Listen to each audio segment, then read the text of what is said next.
tout de suite la chronique de Charles Faye, chronique que vous démarrez cette semaine, Charles, par ce débat autour des valeurs et des contre-valeurs.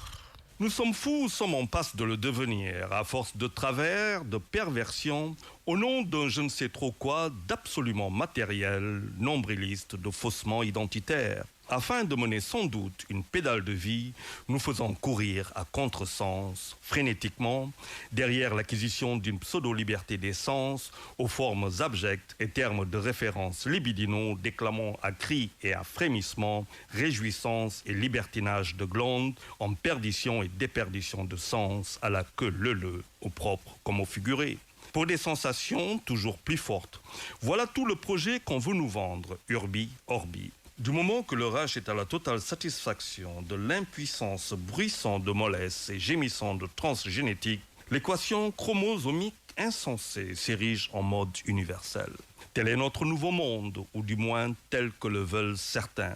Et vous pouvez me croire que rien ne sera de trop pour nous rappeler, pauvres peuplades de pays en développement, que ce sont les puissants partenaires au développement, présumés chantres de notre démocratie, qui nous perfusent, sécurisent ou nous stigmatisent et atomisent. Question de consommation unilatérale, l'industrie vestimentaire s'attaque à l'Afrique, un vaste marché, et des centaines de millions de jeunes consommateurs à corrompre, pervertir, travestir pour un continent conforme à l'image globale, à l'identique.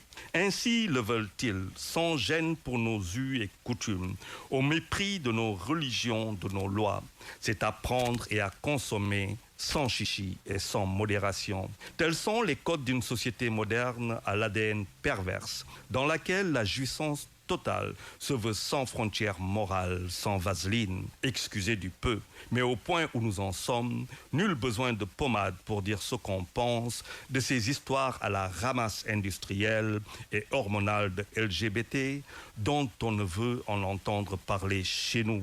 Et il fait bien de le dire clairement, le maquis. Les Sénégalais, dans leur majorité, disent non.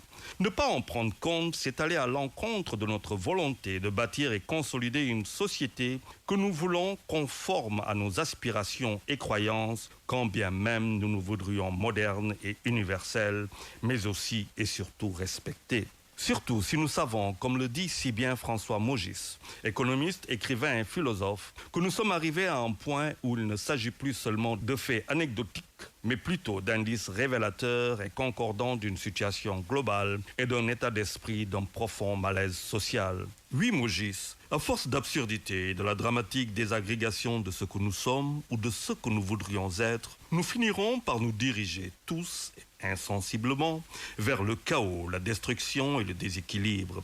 Et ça, nous n'en voulons pas. Ni Sodome ni Gomorrhe, c'en est différent pour les puits de pétrole que nous voulons réjouissants pour le peuple sénégalais, plus que jamais Red Dingue de Sadio Mané et la bande d'Aliou Cissé. Juma Moubarak et bon week-end à tous.